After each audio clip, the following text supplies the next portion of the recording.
Okay, bhakti bhavati naishtiki Krishna swadamo bhagate dharma gyana didi saha kalo nashta disham esha purana kodhanodita Kantaraj Srimad Bhagavatam ki jai, Srila Prabhupada ki jai.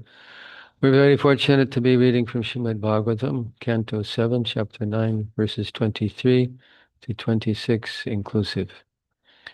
So there's a lot of information to cover, so we'll dive right in. Text 23, Dishtamayi Divivibo Gila Dishnipanam Ayushyo Vibhava Ichiti Yanjano Yam Esmat Pitu Kupitahasa Vijam Pitabro Vispurjitena Lulita Satute Nirasta.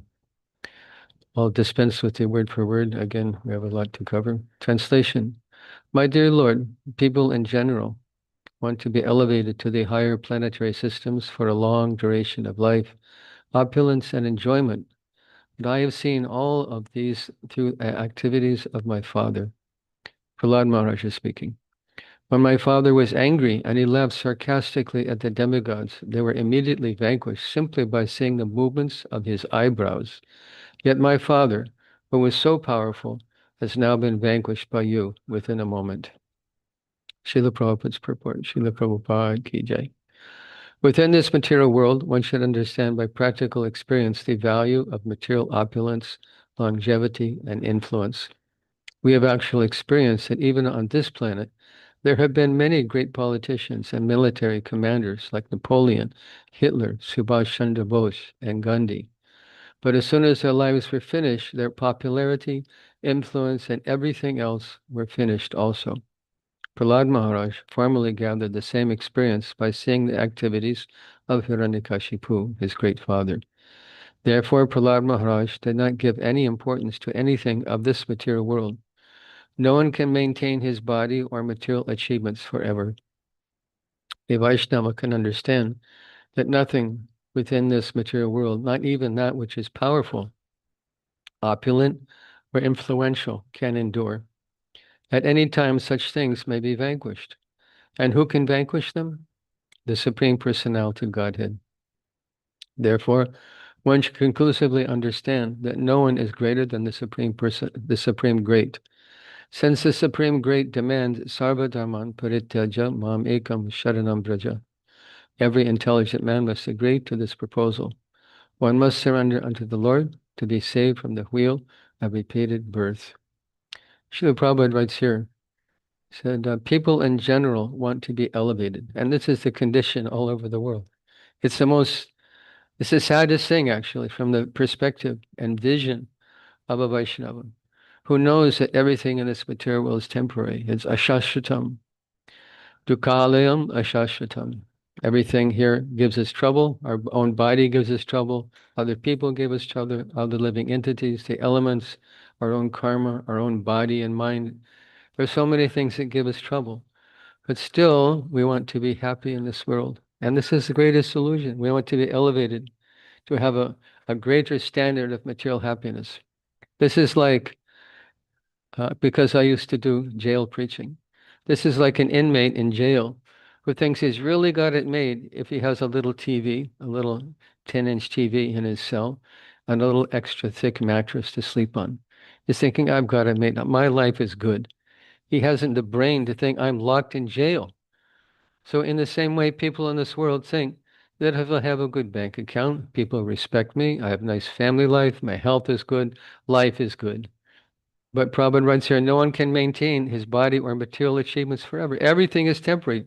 Ashashvatam, dukkhalayam is full of misery. We want to make, although Krishna describes this world as full of misery and temporary, dukkhalayam ashashvatam, we want to make it sukhalayam shashvatam, full of happiness and eternality. This is an impossible dream, completely impossible dream. We're not in charge of the way material energy acts. It's not within our grasp. It's not within our ability to change the way material energy acts. And someone may say, why is it that God has made the world so miserable? That little kids get hit by cars, there's war, there's disease, there's accidents. There's so many things to make us suffer in this world. Why is God created a world like this? The answer is because he loves us. Because if we had a world free from material inebriety, free from birth, death, old age, and disease, we'd stay here forever. Who needs Krishna? I'm happy. But we've come to a world where we can never be happy. And this is impetus to seek something higher, to seek the highest objective of life, which is to leave this world and go back to Godhead. But foolish people think, as Prabhupada writes here, they want to be elevated to the higher planetary systems of opulence, enjoyment, duration of life. Janmai Swarja Shuta Shibir Edamana Madapuman Naibahatya Vidatum Vai Tamakinshana Gocharam. Kunti Maharani said, that persons are intoxicated by good birth, learning, opulence, um, bodily beauty. They're intoxicated. Mada means intoxicated. Who can have a relationship with Krishna? Only the person who is nikinshana. Naiva Hatyavridata. Tvama kinshana gocharam, who is a kinshana gocharam, whose only asset in life is Krishna. Now, does that mean that every devotee should live in a hut and sleep on the floor and dress himself in sackcloth? That's not what it means. It means that one's only shelter in life, whether you live in a palace as a king, like Maharaj Ambarish, Mahas Yudhishthir, Arjuna, many great kings in the history of the Vedas, they were niskinshana devotees, even though they're living in the midst of opulence. Niskinshana devotee, niskinshana gocharam is a consciousness of life. It's a way of looking at the life. It's a way of understanding what is this material world, that I have no shelter in this material world, and my only shelter is the lotus feet of the Lord. Now, in the purport, Srila Prabhupada mentions Napoleon, Hitler, Subhash Chandra Bose, and Gandhi. Another famous personality comes to mind, Alexander the Great, who thought himself very great, but he was actually a moral man. He taught the world something very important at the time of his death. As he neared his death, he told his soldiers, do three things. When I die, do three things. On the path to the funeral grounds where you're going to bury my body, align all the loot that I have stolen from all over the world from my exploits, my military exploits. Line the path with all of my loot. And he said, when you put me in the coffin, leave my hands hanging outside the coffin. Cover my body, but leave my hands hanging outside the coffin.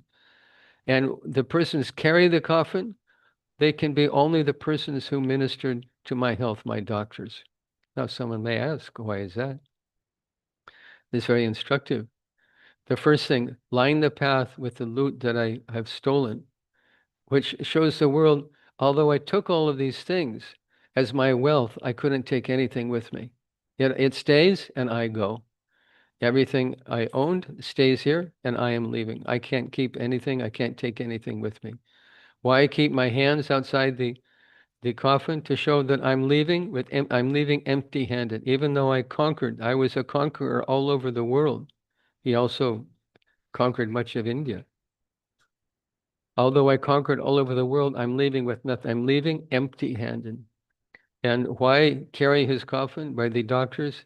To show the world that even the best doctors couldn't save my life. So this is true for everybody.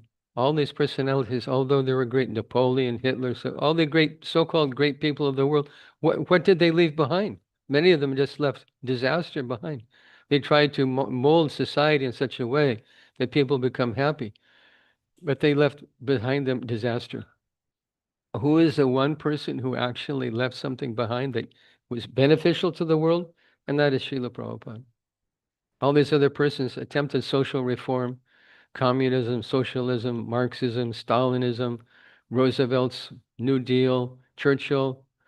They just created havoc in the world. What did they do? What legacy did they leave behind them for the welfare of society? Nothing. Srila Prabhupada changed the history of human society by giving the key to unlock the solution to the real problems of life, which are birth, death, old age, and disease. The problems of life are not how to become opulent, how to become influential, how to create a big bank balance, how to have a big, nice family, happy family life. These are not the problems in life. The problems in life are this: Janma, Mrityu, Jara, Vyadi, Dukkha, Dosh, Anudarshanam. A thoughtful person, one of the principles of knowledge described in Bhagavad Gita is anudarshanam, to see what is our situation, that we're born here. We didn't make a pact with material nature to be born. We're forced to be born by our karma, and we're forced to die in due course of time. And in between, old age and death, right? Old age and disease. It's a it's a old age and disease sandwich. On one side birth, one side death, and in between we become old and we become afflicted with various types of diseases.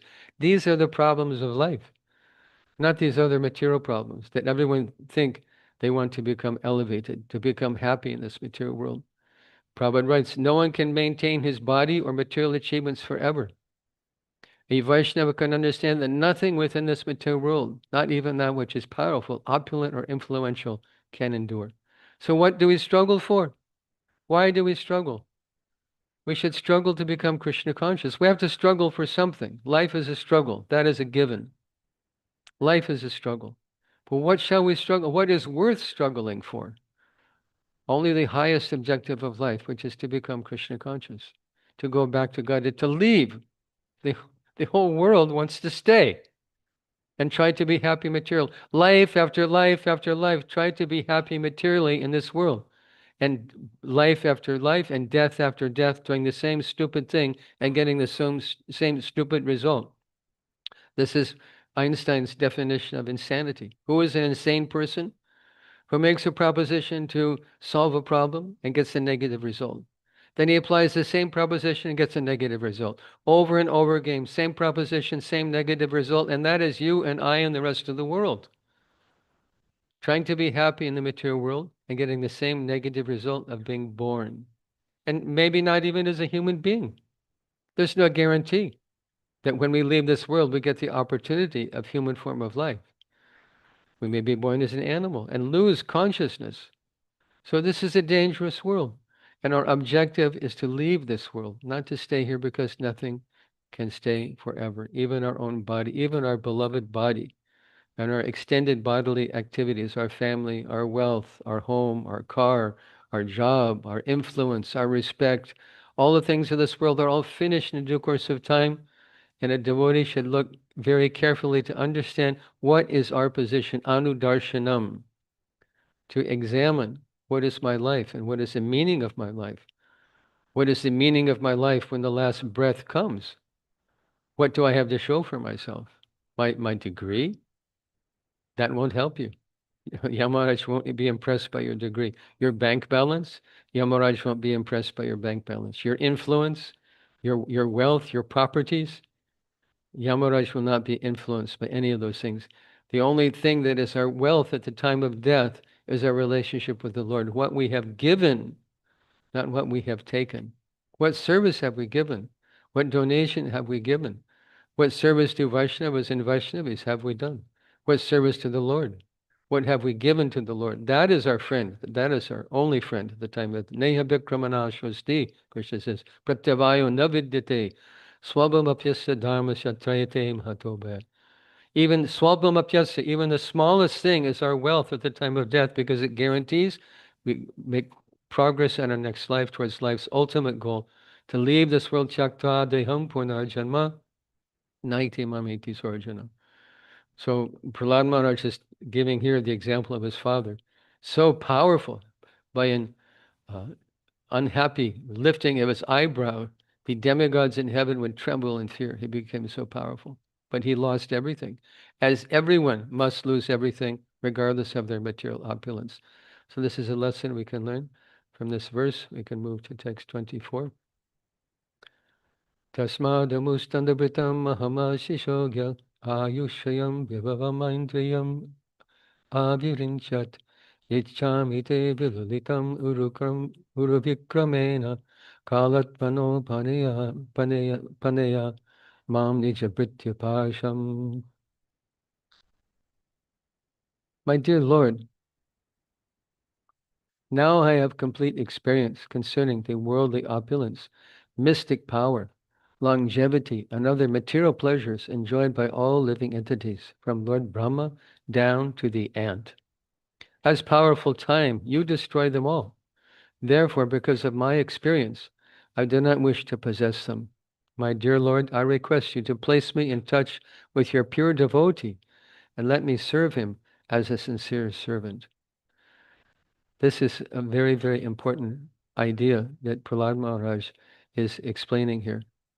That he's seeing his father with full opulence, full of power, longevity, material pleasure, all the things that the whole world is striving for. But he's saying that none of that helped his father. This is his experience. This is an important thing. This is the nature of bhakti. Raja, Krishna says in 9th chapter of Bhagavad Gita, Raja Vidya Raja Guyam Pavitam Idam Uttamam Pratyaksha Bhagamam Dharmyam Susukam Kartam Navayam. Pratyaksha means direct experience. By bhakti, the Lord blesses us with direct experience. What is this world? It's not theoretical. It's not pie in the sky. It's not some fairy tale. We directly experience the reality of this world if we're open and we want that experience. Teshamevanu partam aham jnana jamtama nasham yatmabhamasto jnana dipena basrata. Krishna says, I dwelling within your heart, destroy with the shining lamp of knowledge the darkness born of ignorance. We get direct experience by bhakti. This is his reciprocation. He says in Srimad Bhagavatam explains, Vasudeva Bhagavati Bhakti Yoga Prayojita Janayatyashu Vairagyam Jnanam Chayada Haitukam. Just by serving the Lord, his reciprocation is he gives us causeless knowledge and detachment. We see the world for what it is. We experience it as it is. Direct perception is also a praman. It's also evidence to see what is my condition. And this is the beauty of Vedic culture. In Western culture, especially in the matter of funeral ceremonies, they dress the body very, very nicely. Even I went to one, I used to do the funerals for the community in Denver, Colorado, and one young boy, 9-year-old boy, got hit by a car, died instantly. So they brought his body to the funeral parlor. They brought his bed, his toys, his lamp, his pictures. They set up his bedroom in the funeral parlor. And they dressed him up and they tucked him into bed. And everyone sat around and was singing. He's a Bengali guy, Bengali child. So they're singing sad Tagore songs. Everyone's crying. It's a very sad scene. And then they put his body in the oven to burn it up. And his father made a big scene, chanting 108 names, 108 Hare Krishna Mahamantras. And Hare Krishna, Krishna Krishna, making a big show. Then he put his body in the oven, closed the door, turned on the oven, turned and said to me, your Krishna could not save him. He doesn't understand what is the nature of this world. Everyone has a certain duration of life. Everyone has a certain opulence. Everyone has everything is fixed. Srila Prabhupada said, you can't get more and you can't get less. You can't artificially increase the duration of life. You can't artificially increase your opulence. You're destined to get a certain amount. You're destined to lose a certain amount. So if a person understands that, if he experiences that by looking at the nature of this world, he becomes self-realized. And then what does he want? It says here, Nija Pritya Parshvam. He wants the association of your faithful servant, your devotee. This is the realization. If we experience what is this world, what is it we want out of this world? We want the association of devotee. Let's read Srila Prabhupada's purport here. Srila Prabhupada's purport. By studying Srimad Bhagavatam, every intelligent man can get an experience like that of Prahlad Maharaj, through the historical incidents mentioned in this great literature of spiritual knowledge. By following in the footsteps of Prahlad Maharaj, one should gain through experience all that material opulence is perishable at every moment. Even this body, for which we try to acquire so many sensual pleasures, may perish at any time. The soul, however, is eternal. Na hanyate hanyamani sharire. The soul is never vanquished, even when the body is destroyed. An intelligent man, therefore, should care for the happiness of the spirit soul, not of the body. Even if one receives a body with a long duration of life, like those of Lord Brahma and the other great demigods, it will also be destroyed. And therefore, an intelligent man should be concerned with the imperishable spirit soul. I was speaking to a group of people one time, and I asked them, how many people here have a soul? So everyone raised their hand. Oh, I have a soul. I have a soul. I said, no, you don't have a soul. You are the soul. Material life means I have a soul and I am the body. And spiritual life means I am the soul and I have a body. I have a body and I am the soul. Material life means I have a soul and I am the body. So this is the difference between spiritual life and material life. The spiritual conception of life means I am the soul. I'm not this body. I'm not my mind. I'm not my intelligence. I'm not ahankar. I am Atma, pure spirit soul, aham brahmasmi. This is the understanding of the devotee, not in the Mayavad sense. Aham brahmasmi means I am spirit. I'm pure spirit soul. This is my identity. I don't belong to this material world, either gross or subtle. So Prabhupada writes here, therefore, intelligent man should be concerned with the imperishable spirit soul. I should be concerned myself. What is my self-interest? To go back to Godhead, not to accumulate things in relationship with my mind, body, and senses. So let's continue. To save oneself, one must take shelter of a pure devotee. Narottam Das Thakur, because this was Prahlad Maharaj's objective, he mentions at the end of this verse. When he sees things as they are, when he experiences what is this world, what is his conclusion? To take shelter of a pure devotee.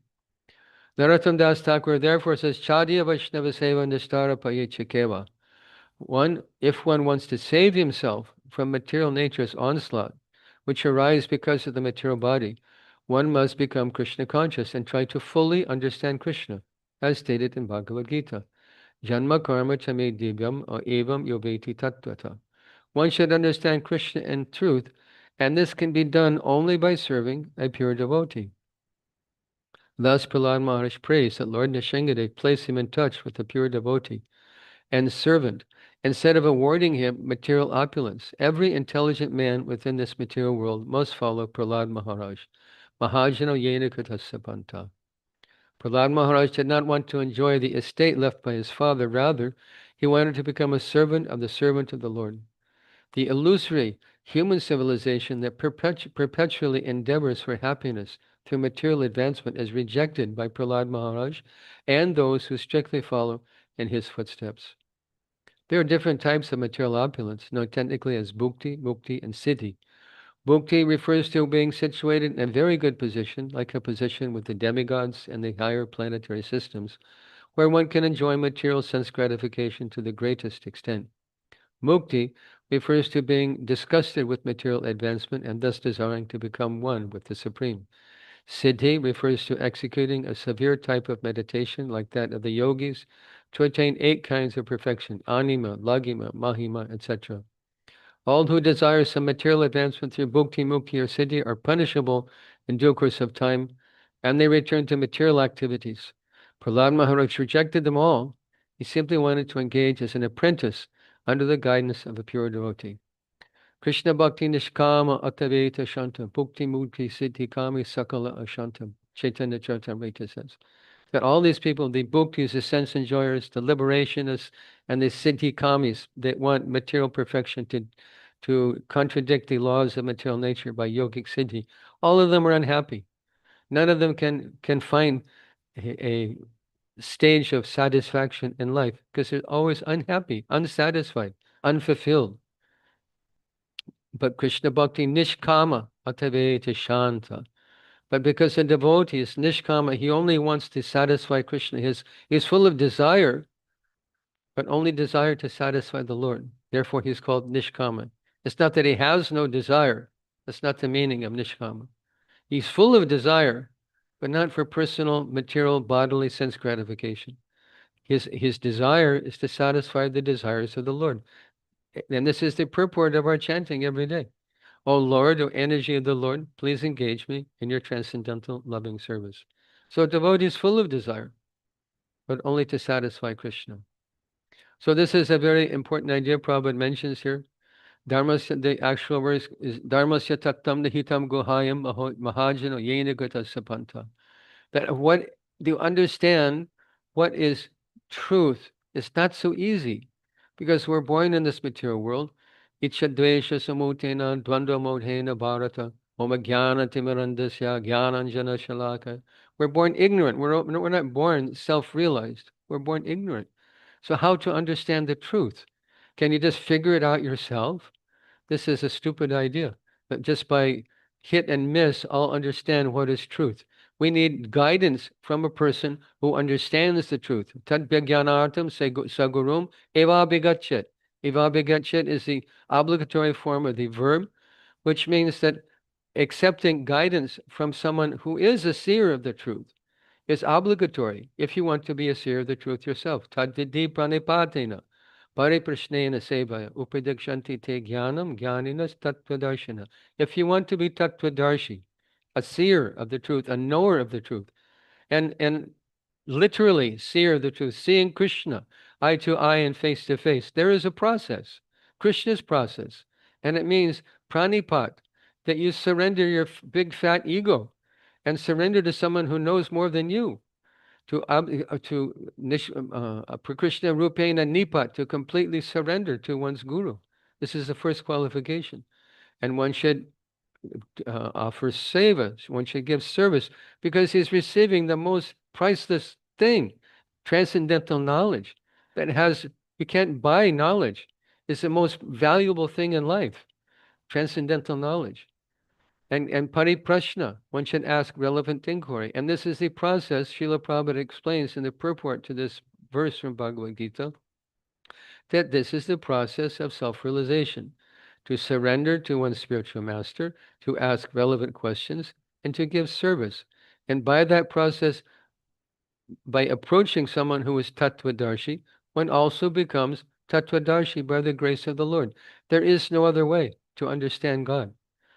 Bhagavatam says, Naishamatisthabadurukramang gring spashatyanarto pashamyanartha Mahiya sampada rajobhishekam niskinchananam nabranita yabat. That unless one smears one's body with the dust and the lotus feet of a niskinchana devotee, a pure devotee, there is no other way to understand the Supreme Personality of Godhead. This is his process by which he reveals himself. He doesn't reveal himself directly, not directly. He reveals himself through his bhakti shakti that is imbued in the heart of pure devotee. So this is a process that is described here. Dharma sata nihitam guhayam. Guhayam means it's very secret. Where is that secret thing of Krishna bhakti? Where is it found? In the heart of a pure devotee. So what is the disciples' business? Mahajana yena kata sapanta, to follow the path trod by Mahajan, a pure devotee. Your spiritual master is walking the path back home to Godhead, and if you follow him, you also go. Such a simple thing. But it requires giving up fat ego and actually surrender. Per Krishna Rupena Nipat. Bhagavatam also says, Mahat Sevam Dwara Maha Brahmuktes Tamo Dwaram Yoshitam Sangi Sangam Mahantaste Samachitta Prasanta Vimanyavo Surada Sadhavo Ye. That what is the path to liberation? Mahat Sevam Dwaram. The door to liberation is Mahat Sevam, to serve great devotees. Tamo Dwaram Yoshitam Sangi Sangam. And what is the path to hell? To associate with materialistic people addicted to sense gratification. Such a simple thing. This is our process. How to become self-realized? To approach the devotee. Krishna makes himself available through his devotee. Krishna say Tomar. Krishna dite par. Tomar shakati ache. Amito kangal. Krishna Krishna bole daitava pache pache. Bhaktivinoda Thakur sings. He says, Krishna is yours. Krishna is controlled by his devotee. And many examples of this. He's Parthasarathi. He becomes the servant of his devotee. Nanda Godhana Rakoala. Nanda Maharaj, Krishna is taking care of 9 lakhs of Nanda Maharaj's cows. Mother Yashoda says to Krishna, Krishna, bring your father's shoes. So Krishna is taking his father's shoes on his head and walking. Yes, father, here's your shoes. He becomes servant of his devotee. Aham bhakta paradino nasvatanta ivadvaja. Saudibhya grasta hridayam bhaktar bhakta janapriya. Krishna told, Lord Vishnu told Durvasa Muni, in this Leela with Maharaj Ambarish and the Rasamuni. When the Rasamuni came to Lord Vishnu seeking freedom from being chased by Sudarshan Chakra, said, please protect me from your Sudarshan Chakra before it kills me. Please protect me. He says, I cannot. You've offended my devotee. Then it glorifies the nature of devotee. He says, Aham Bhakta Paradino Nasvatanta Ivadvaja. My dear Dvija, my dear Brahmin, I have no independence. Nasatantra. I have no independence. I'm under the control of my devotee. So Krishna said to Amar, Bhaktivinoda Thakur says, Krishna is yours. And because he's yours, Krishna Dite Par, you can give him to me. And this is the sum and substance of the process of becoming self-realized. To approach the devotee of Krishna, to get Krishna from the devotee. Krishna is not available directly. He's available from his devotee. So Shastra tells us this over and over again. And Prahlad Maharaj in this verse is very intelligently understanding by experience what is this world and what is his conclusion? To take shelter of the Lord's devotee. So we should take note. This is a process of self-realization. Oh, there's a nice verse I found from Chaitanya Bhagavat. Zedir bhavati vaineti samshayo chutasevinam nisamshayastu tadbhakta parichayatmananam. Quote, there is no doubt, there is doubt whether or not the servants of the Supreme Personality of Godhead will attain perfection. But there is absolutely no doubt that those who are attached to serving his devotees will attain perfection. Very nice verse.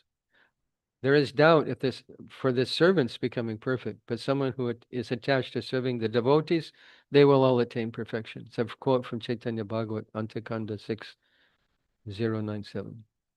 So let's move to text 25. Katachisha Shutiksuka Mriga Krishna Rupa Kvedam Kalevaramashesha Rujam Viroha Nirvidyate Natujano Yad Apiti Vidvan Kamalanam Madhuja Lavai Samayan Dhurapai. Translation. In this material world, every living entity desires some future happiness, which is exactly like a mirage in the desert.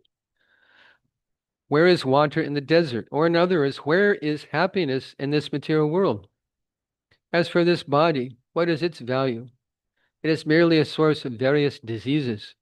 These so-called philosophers, scientists, and politicians know this very well, but nonetheless they aspire for temporary happiness. Happiness is very difficult to obtain, but because they're unable to control their senses, they run after so-called happiness of the material world and never come to the right conclusion. Purport by Srila Prabhupada. And there is a song in the Bengali language which states, I constructed this home for happiness, but unfortunately there was a fire, and everything has now been burnt to ashes. This illustrates the nature of material happiness. Everyone knows it, but nonetheless one plans to hear or think something very pleasing. Unfortunately, all of one's plans are annihilated in due course of time. There are many politicians who planned empires, supremacy, and control of the world, but in due time, all their plans and empires, even the politicians themselves, were vanquished.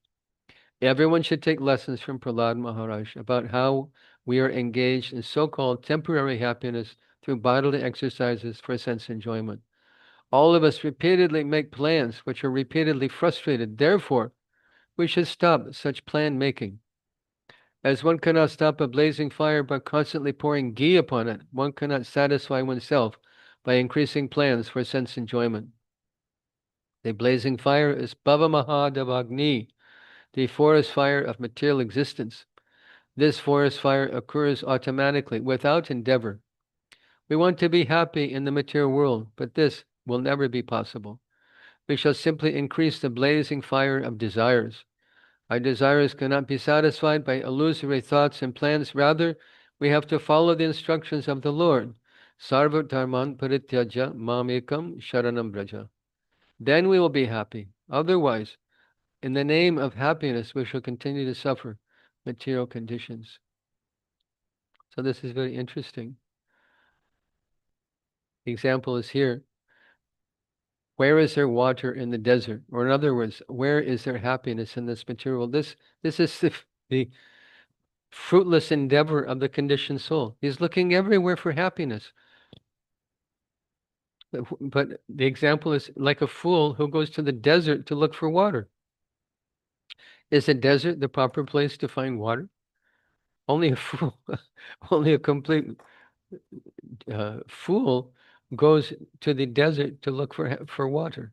There's no water. Why is it a desert? Because there's no water. So why you go looking for water in the desert? And why shall we try and find happiness in the material world? The whole endeavor for happiness in the material world is illusory. Why? Because the whole process is illusory. Let's say, for example, I want to eat a nice sweet. I want to eat a gulab jamun. What is happening? Our sense of taste. There's a section of your tongue that registers the sweet taste. There's a section of your tongue that registers bitter, salty, sour.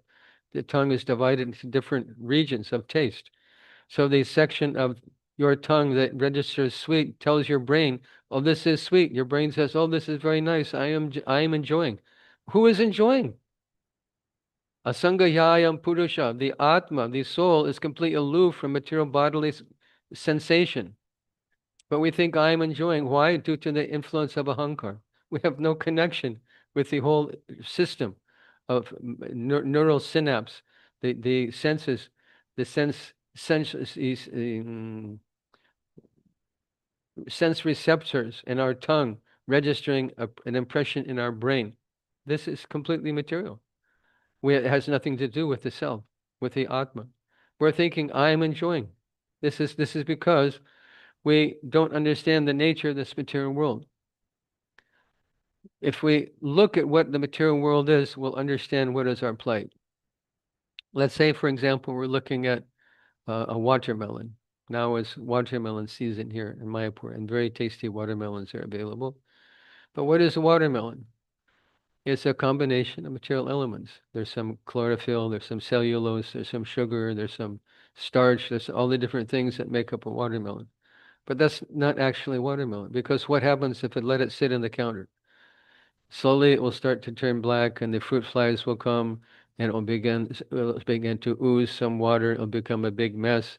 And if it stays there long enough, it will dry out and become dust. So is it actually watermelon? It's not. Krishna says in Bhagavad Gita, Na sato vidyate bhavo, na bhavo vidyate sata, ubayor apidishtontas tvanayos tattvadarshibhi. Someone who's tattvadarshi sees that something that is temporary doesn't even exist. It's said not to exist. What actually exists? The kingdom of God. And everything in this world is a reflection of a spiritual reality that exists in this kingdom of God. In the Goloka, there's watermelons, there's mangoes, there's oranges, there's grapes, there's bananas. All delicious fruits are there. It's not nirvishesh. It's empty, void. It's full of all variety, more variety than we can comprehend.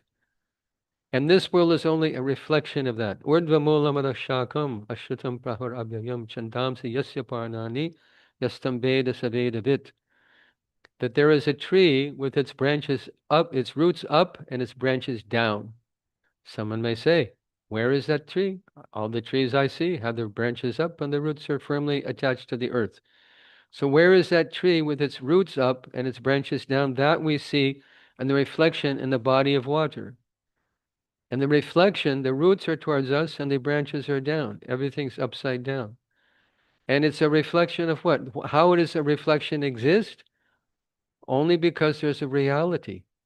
The reality is the spiritual world, the kingdom of God, where it's full of fruits and flowers and people and enjoyment and relationships and houses and homes and all the variety and more that we see in this world exists in the kingdom of God, but it's not adulterated by it being a reflection. Because if it's a mango tree reflected in that body of water, can you pick mangoes from a reflection? Impossible. The reflection exists because there's a real mango tree. But you can't pick a mango from a reflection. This is the illusion of material life, that I will be happy with the reflection of spiritual reality that doesn't even exist. Na bhavo vidyate sata. Persons who are in knowledge, tattvadarshi, see, it doesn't even exist. It's a flash in the pan. It's there for a time, and then it's gone. All the things connected with our body and our body also. One time Srila Prabhupada was walking with devotees. He said, "Why is my kurta sewn like this with armholes?" Prabhupada, and the devotee said, "Well, Prabhupada, because you have arms." Then he said, "Well, why do I have arms?" The devotees were stunned. Well, I don't know. Because the Atma has form. The Atma has spiritual form. It's not formless. And that Atma is a reflection, is a part and parcel of the kingdom of God. We belong in the kingdom of God. Our spiritual body is in the kingdom of God. It's not formless. But that same Atma is stuck in this material world, covered by matter. And that is the most inauspicious thing that can happen to the soul. So what are we doing? We're jumping from one sensual experience to another. And this Krishna describes as dukkha yoniyate, as the cause of our unhappiness. Where does unhappiness come from? Yehi sansparsaja boga. Dukkha yoneya evate. Advantavanta kaunteya nateshu ramate buddha. Our whole unhappiness in life comes from our addiction to the material conception of life, that I will be happy by bringing my senses, sansparsh bhog, to bring my senses in contact with the objects of senses I will enjoy. That enjoyment is not real enjoyment. It's illusory enjoyment. It has nothing to do with Atma, our self, our soul, our real self, our spiritual self. And it's only connecting the senses and their objects. And Adyantavanta Konteya, it has this beginning, and it's in every sensual engagement, whether it's eating, whether it's sleeping, whether it's sex, any sensual enjoyment has its beginning and it has its end. Ajantavanta konte nateshu ramate buddha. Therefore, an intelligent person doesn't take pleasure there. He doesn't take pleasure in the reflection. He takes pleasure in reality. He takes pleasure in the Goloka experience. Golokera premadana harinama sankirtana. That same Goloka Prem comes to this world in the form of the holy name. We can relish real happiness in the relationship with the holy name, that which is fully spiritual, that has actual substance. This material creation has no real substance. It's a flash in the pan. It grows for some time, produces byproducts, and in due course of time, finished. Everything. The home you're living in, your city, your body, the trees, the landscape, everything is under adibhutam sharobhama. Everything is in constant flux. Everything is constantly changing. What never changes, that is the Atma. So we have to give up this insane addiction to material pleasure by understanding what it is. And as is said here, we should take lessons from Prahlad Maharaj. If you can't understand it yourself, we should understand it by good instruction from someone who knows better than you. And that is our acharyas, like Prahlad Maharaj, one of the Mahajans. Acharya, who's teaching us by his experience, first-class person, Srila Prabhupada explained, can learn just by hearing. Second-class person, he hears, but he doesn't take full faith, and he gets a negative result, and he learns. Third-class person hears, he experiments, he gets a negative result, and he does the same thing over and over again. So we should at least be second-class person. Understand what is Prahlad Maharaj saying, and if we don't grasp it in full, you dive into material life and get kicked in the face by Maya. Thank you, Maya, very much. Maya is also, material nature is also very instructive. Shishti stiti pralaya sadhana shaktireka chaiva yasabhavanani vibarti dvarga ichana rupam apiyasya chatishta se sa govindam adi purusham tamaham bhajami. Durga, Maya Devi, is shadow potency of the Lord, and she's a very expert teacher. You want to forget about Krishna, dive in headlong into material happiness, material life, you'll get a nice result, get a good kick in the face. You may enjoy for some time, but at the end of life, you cry, you regret, you fear. Devotee leaves this world so happily because he experiences, I have nothing to do with this material world, and Krishna is waiting for me, and I'm waiting to go back to him.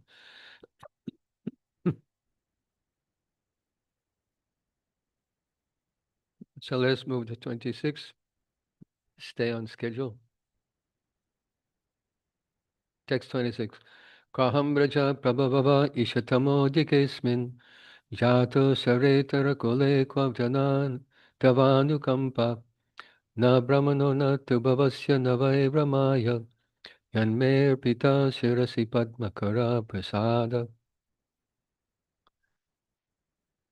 Translation, O my Lord, O Supreme, because I was born in a family full of the hellish material qualities of passion and ignorance, what is my position?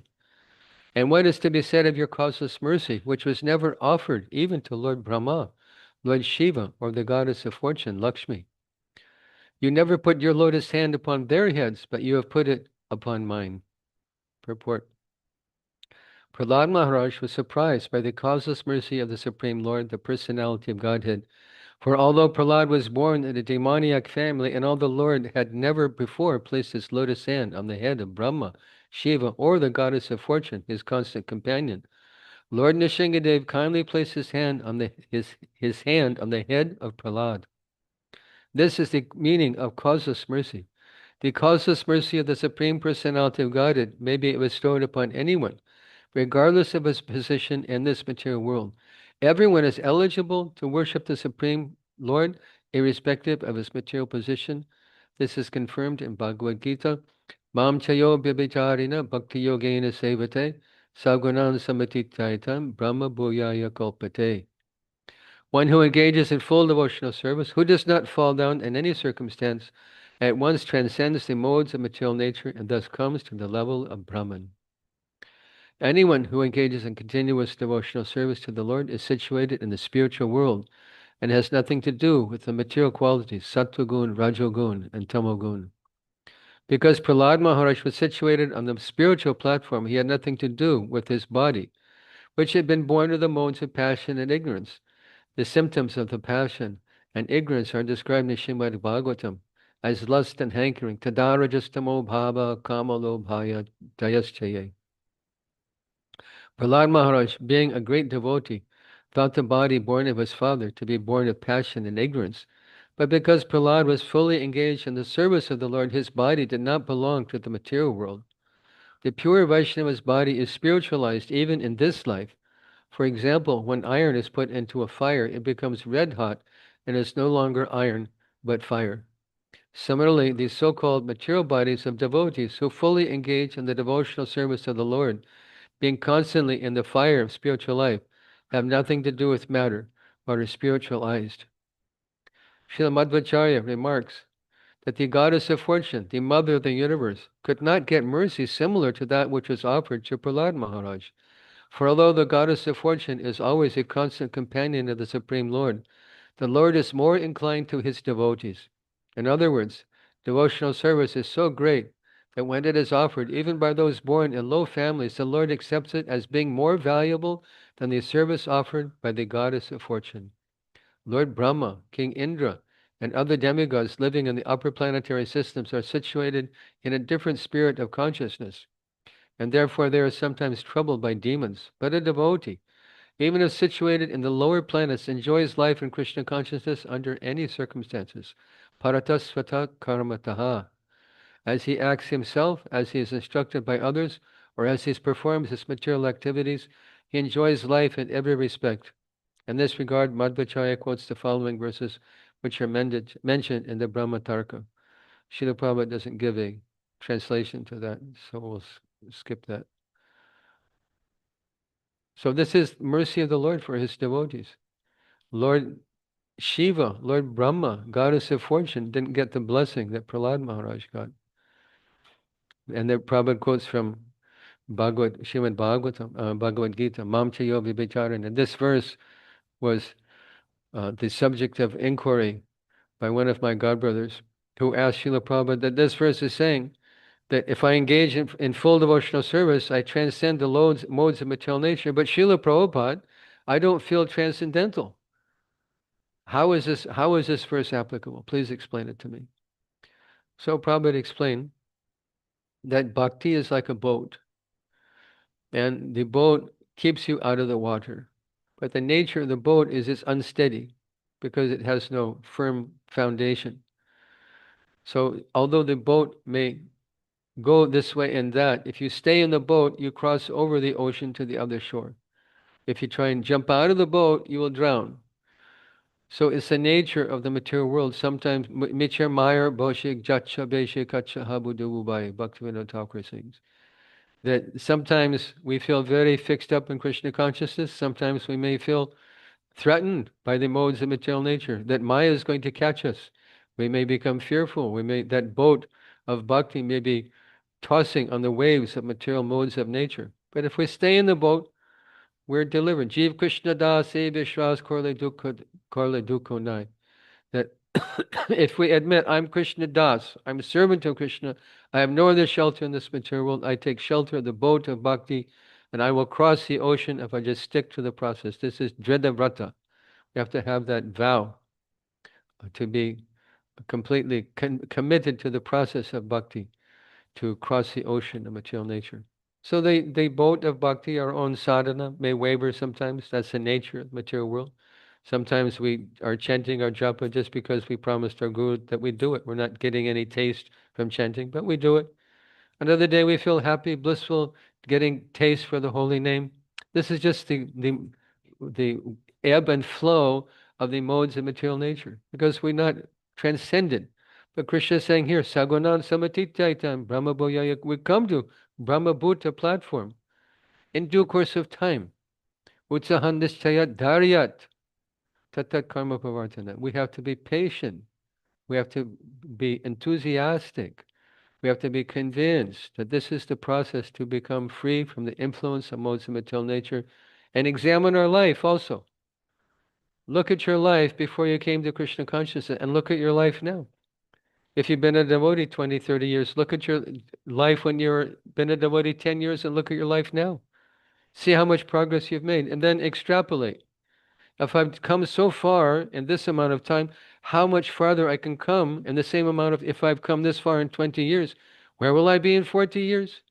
If I come so far in 40 years, where will I be at the end of my life?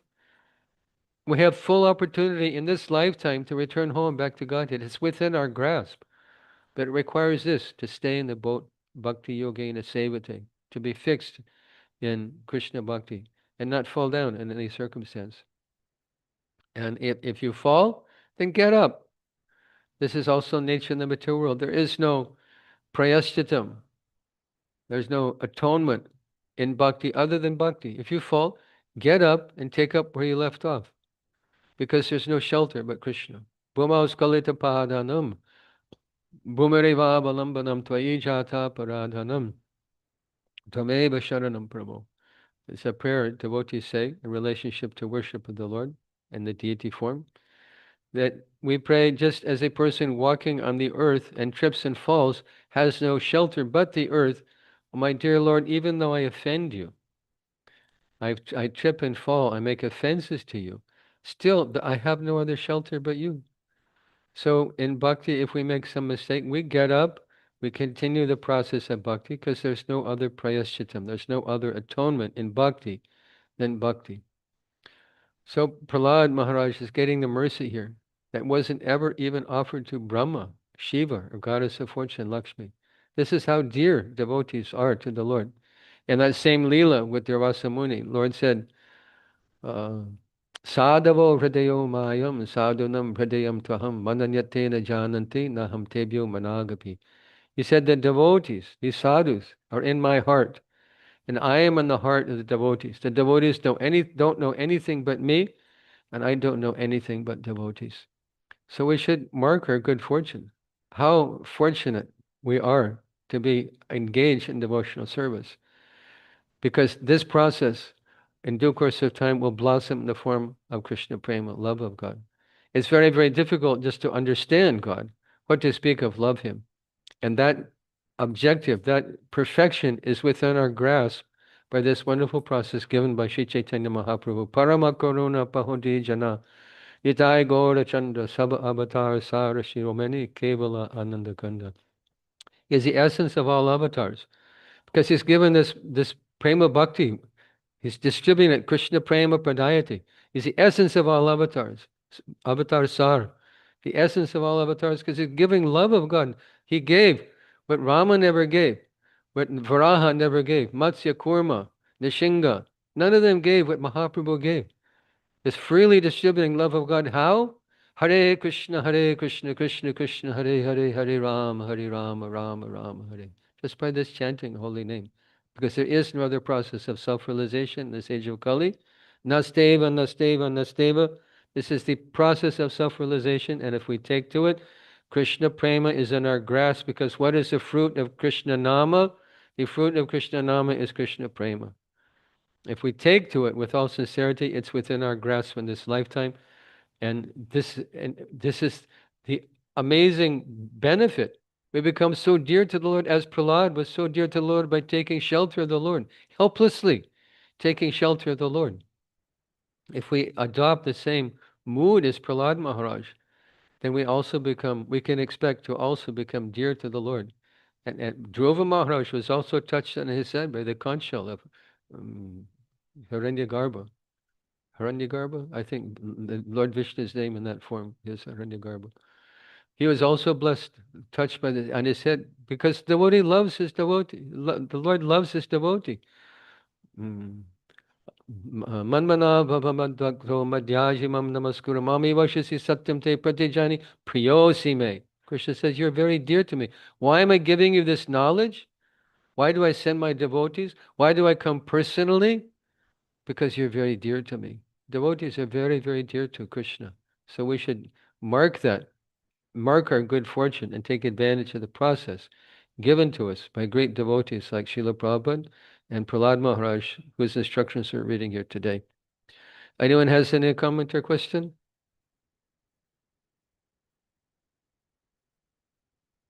Right, Sudhakar Krishna Prabhu. And next Amrutam. Prabhu, Prabhu, what is that sloka, Prabhu? Only devotees are peaceful, you mentioned. It's from Chaitanya Charitamrita. Can you say the sloka? I was searching for the sloka, Prabhu. Can you search? Krishna Bhakti Nishkama. Krishna Bhakti Nishkama Ataveta Shanta. Bhukti Mukti Siddhi Kama Shakale Ashanta. Should be in chapter 20 to 25, I think, in Sanatan section. Okay, I don't know the verse number. I can look it up for you if you like. Yeah, Krishna Bhakta Santa. Yes. No, Nishkama. Krishna Bhakta Nishkama. Krishna Bhakta. Okay, now I'm confused. Krishna Bhakta Nishkama Ataveta Shanta. Krishna Bhakta Nishkama. Okay, I got it, Prabhu. Thank you. It is You found Madhya it? Leela 149. Thank you, Prabhu. Okay, okay, good.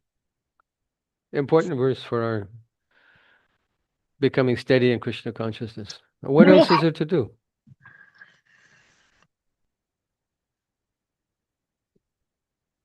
Okay, Amritananda Prabhu. Thank you very much. Yeah, Amritam, go ahead. Hare Krishna Prabhuji, please accept my obeisance. All glories to I Srila accept Prabhupada. mine. Jai Srila Prabhupada. Prabhu, my question is related to faith. Now, the sadhakas, Prabhu, Prabhu, echo is coming. Maybe 1 minute. Mataji also joined in the same room. Yeah. Your phone, can you keep it aside? Sorry, 1 minute. Hare Krishna, is this better? Yeah. Yep. So Prabhuji, we know that there is something called belief. Of course, belief and faith is kind of synonymous, but belief is more experiential. So I have experienced something firsthand, and then I believe in it. So, for example, it may be a relationship with somebody, and the person says he'll do something, he does something, we see that, and then I believe him next time he says that he'll do something. But faith is something in which we may not have any experience, we may not have any evidence, something beyond evidence and experience.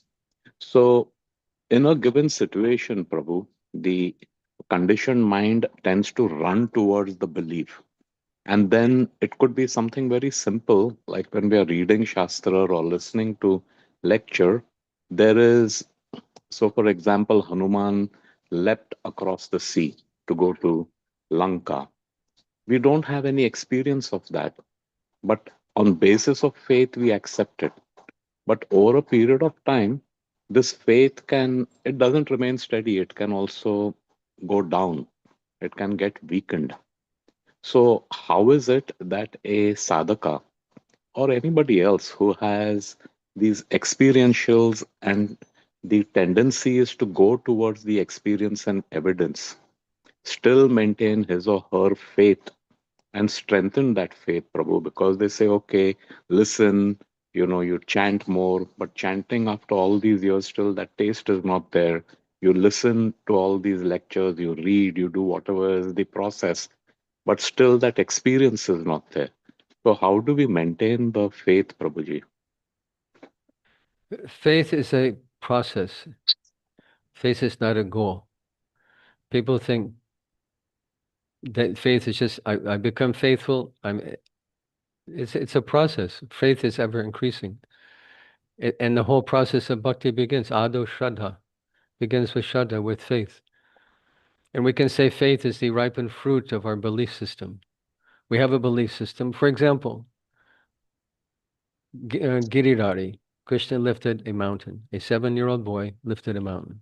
So, okay, I believe that. It's written in our books, but I have no experience of that. 7-year-old boys don't lift mountains.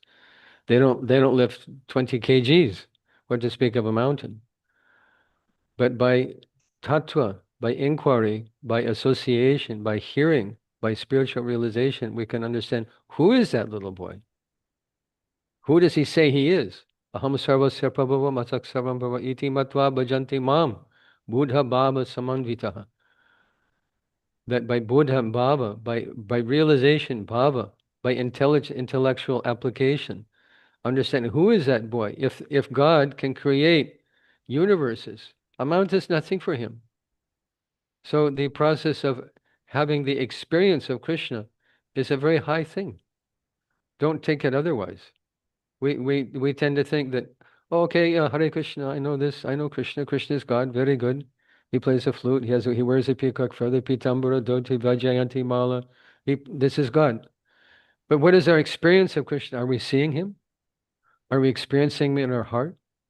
That is a high thing, and don't expect it's going to come overnight. But this is the value.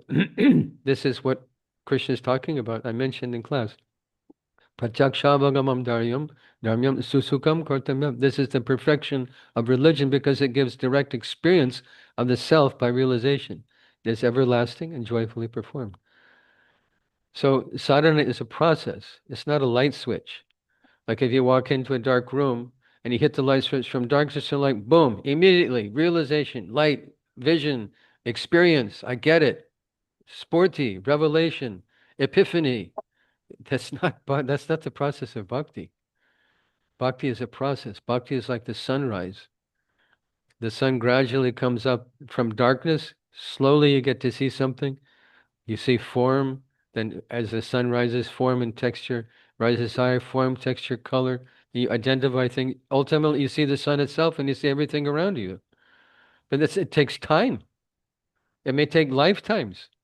We should try and understand what high thing we're aiming for, and how it may not come in one lifetime.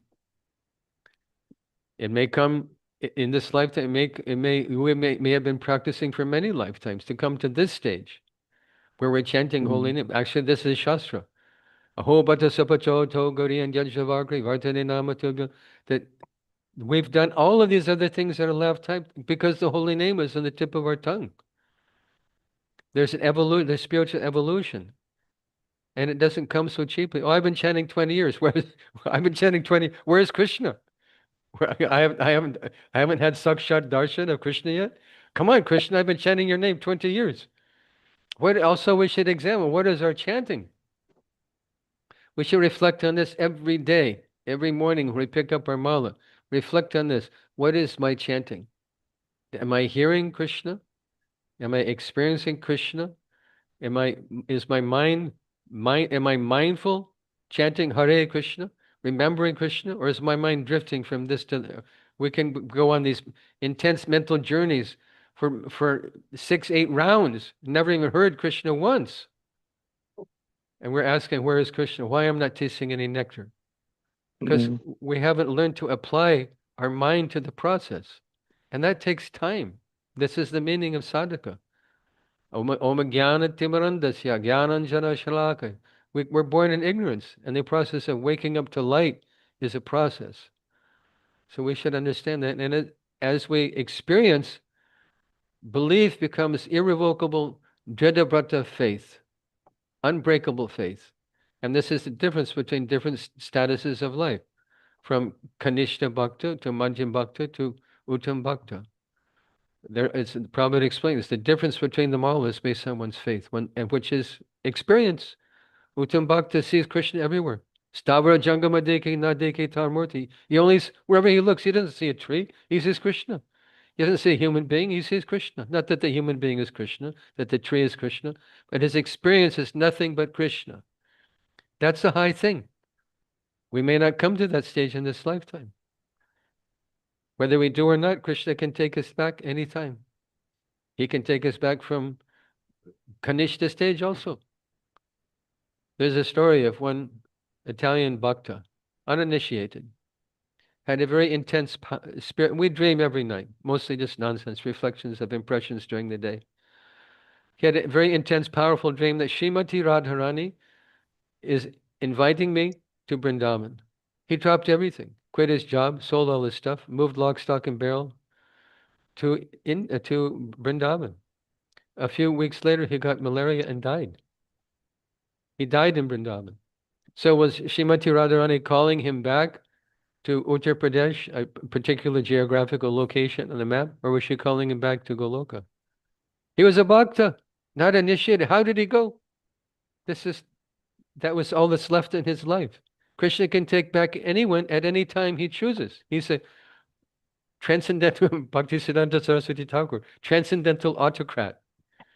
He can take you back or he can leave you.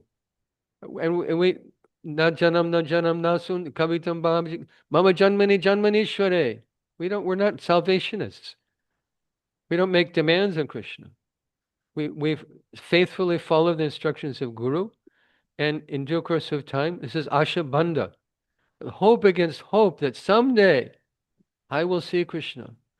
Krishna will reveal himself to me. My relationship with Krishna will become fixed. I will experience that. We have to have that faith. And there are signposts on the road. It's not blind faith. Examine your life at different stages in your life and see how much progress you've made. So from that, extrapolate. If I've come this far, I can reach the goal. In this lifetime, it may be possible to reach the goal, to go back home, back to Godhead, by the grace of God. So this is a big topic. But Prabhupada also says that faith is established by association of devotees, by the company you keep. I don't know if that's helpful to you or not. That's my thoughts Very on the nice, topic. Prabhuji. Very nice. Thank you so much. Thank And you. Sangat Sanjayate Kama. Who do you associate with? We associate with our own mind. We associate with the news. I mean, I explained the other day, I was just feeling down. I'm playing on my phone. And 2 hours went by, just looking at news. What did I get from it? I felt depressed.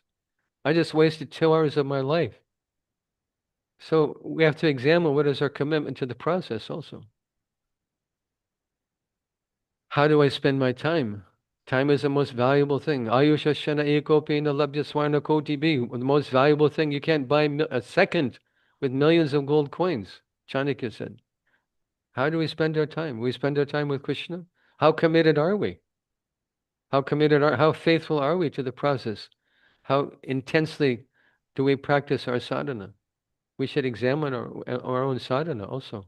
Instead of saying, oh, why am I not getting a taste? Why am I not getting a taste? No, but examine your own sadhana, examine your own commitment to the process. And examine, some devotees they come to Bhakti, just take off, they just zoom. They make so much progress in such a short amount of time. And other people, it takes time. Prabhupada gives the example, a spark falling on the water, falling on damp grass, falling on dry grass. So if you're the damp grass type of devotee like me, it takes time. Okay, but there's nothing. I am completely committed. There's nothing else in my life that's important. There's nothing else I want to do. There's nothing else I want to do. I'll spend the rest of my life, whatever's left, I'll spend the rest of my life in this bhakti. And Krishna, do what you like. Take me or leave me, but don't neglect me. That's all. And Thank you so much. that's called faith. And that's called faith. Yeah, Prabhu. Thank you so much. Thank you. Okay, thank you. Hare Krishna. You always ask such nice questions, Prabhuji. You're a very thoughtful devotee. Oh, Prabhuji. Hare Krishna. Hare Krishna. Anything else? Hare Krishna Prabhuji. Yes, Dandavat Master Pranam. Prabhu. Go ahead. It is very nice class, Prabhu. Actually, I joined a few minutes late, but it's really very attractive listen, but very difficult to follow also practically. Whatever some of the things you said, which I am not there, honestly. But I have one basic question, Prabhuji. When we say enjoy and happiness, what exactly is this enjoyment, Prabhuji? How we should understand what is happiness? Because when I chant Hare Krishna mantra, after some time I see something very happy or something different feeling. So how do we define this happiness? Because in bad things also we enjoy, and in good things also we enjoy. So the enjoy definition is how we have to understand. A very intelligent question. Thank you very much. We can think of happiness in terms of material happiness, which means sensual happiness. If I put tasty food in my mouth, I feel happy. My stomach is full. I eat a very good meal. I feel happy. This is the happiness of a dog. Happiness also, if you feed a dog good food, he also wags his he also wags his tail. Oh, I'm happy. No, I'm so happy. I'm wagging my tail. Right?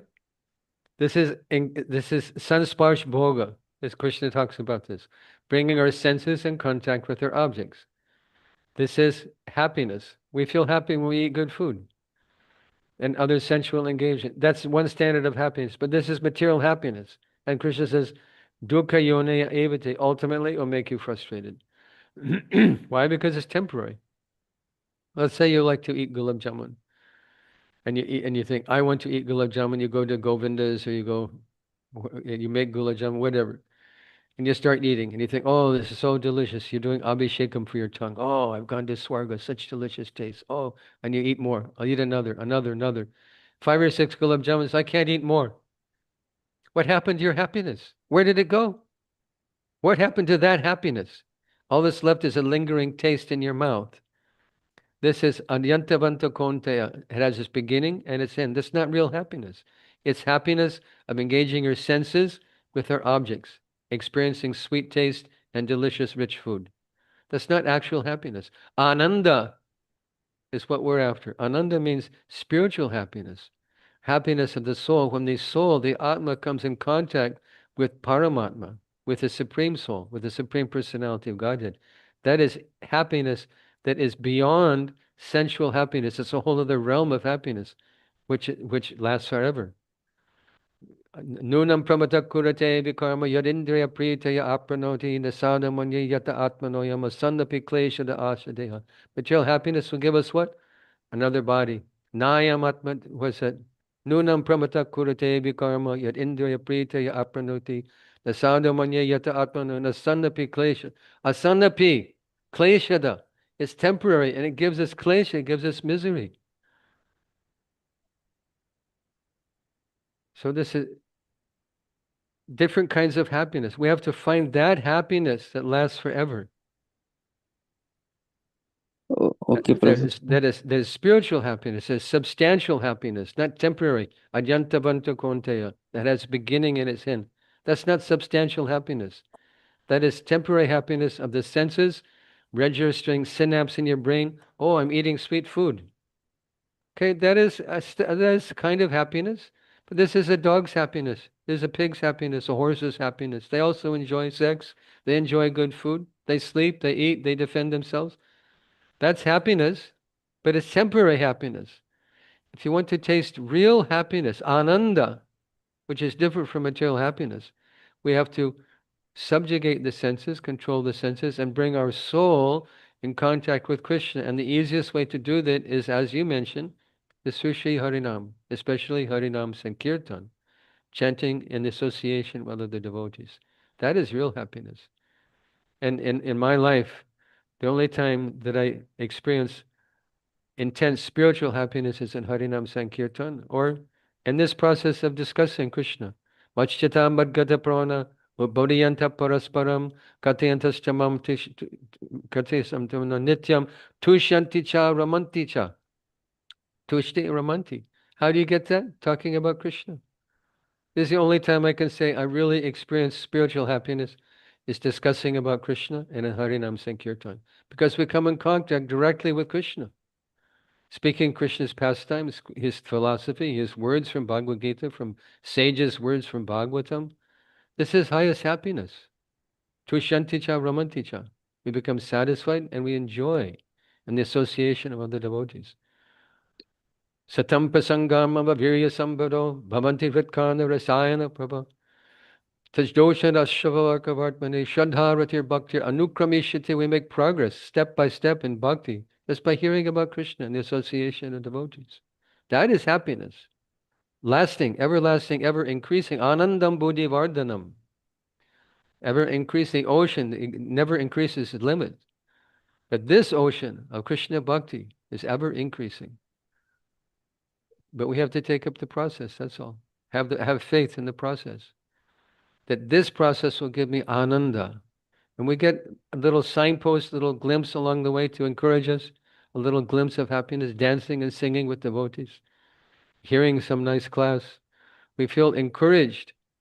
Speaking about Krishna with another person, we feel encouraged by that happiness.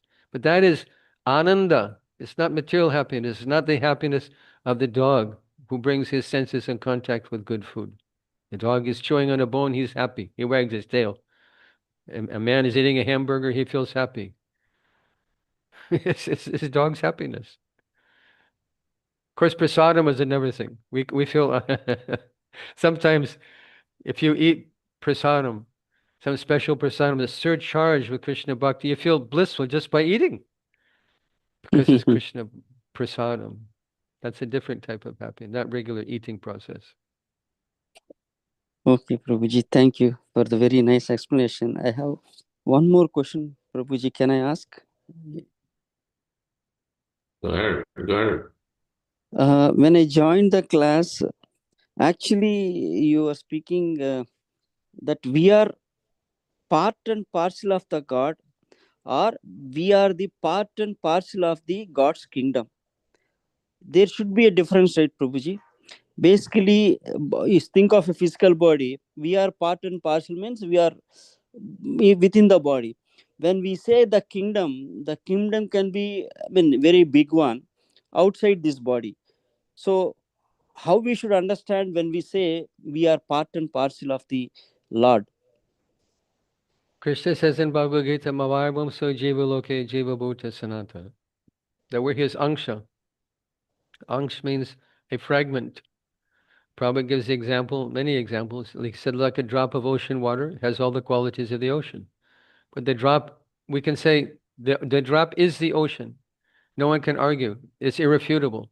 The drop is the ocean. But it's also not the ocean. Quantitatively, it's not the ocean.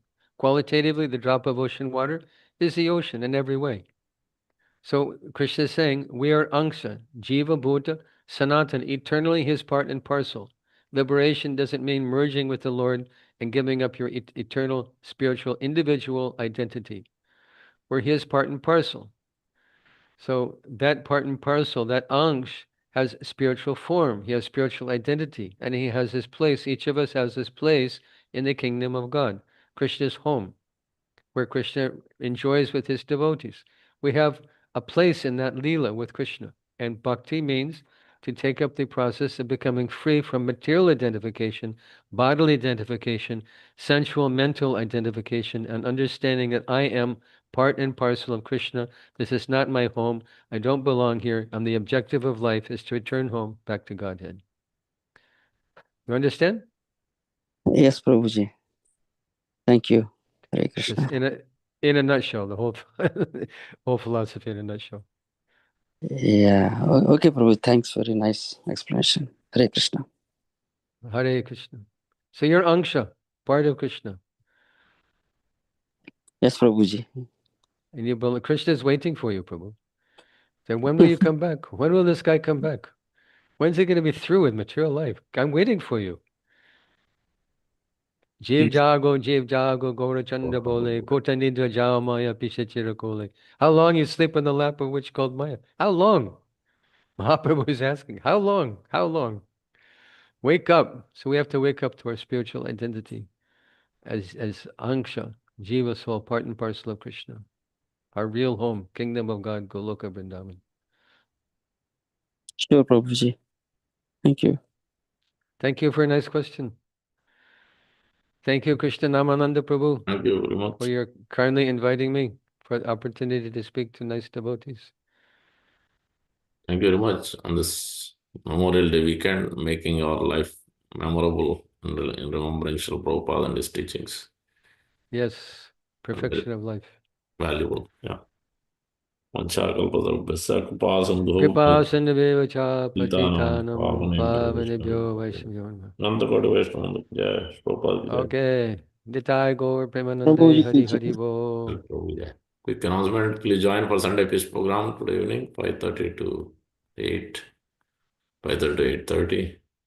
June 8th is Sunday, which is coming up, is Chidadahi Festival, Danda Mahotsav, Mercy Festival. Raghunath Das Goswami is given the causeless mercy by Nityananda Balaram, and that is Sunday. And then following Tuesday, June 10th, is Lord Jagannath's Snanayatra, actual day birthday, will be celebrated in the evening. And then we have CNGS Snanayatra, which is following Sunday, which is June 15th. June 14th is New York Rathayatra, Jagannath Rathayatra, 5th Avenue to the end, Washington Square Park. And there will be bus. Sankarshan Prabhu will be sharing the details. Those who want to reserve the bus, I had asked him. He said he's working on it. Hopefully, we'll share soon in the group. So please reserve your seats or contact him so you can add in the list. And then June 26th is actual Puri Radhayatra, it is called. So that is Thursday. On that day, I think His Holiness Janardhan Swami Maharaj is coming as well. On 28th Saturday is Atlantic City, our own Radhayatra, Atlantic City Radhayatra. Please spread the word and invite your friends, families, neighbors for the Atlantic City Radhayatra. It's our own Radhayatra. So those are the important upcoming events. See you all. Those who are here, at least nearby, please join. Many of them might be outside of New Jersey. But those who are here, please don't miss it. Come join in the evening for Sunday Feast program. So the Krishna Prabhu, yes. Sorry, Prabhu, I missed it. When is New York, Prabhu? Rathayatra? June 14th. Okay, thank you. Second Saturday. Generally, it is always. Yeah. Okay. Those are the quick announcements. Andra Srimad Bhagavatam ki Jai. Bhakta Sarava Prahlad Maharaj ki Jai. Gaur Bhakta ki Jai. Thank you for your kind association. I'll see you in the evening. Hare Krishna.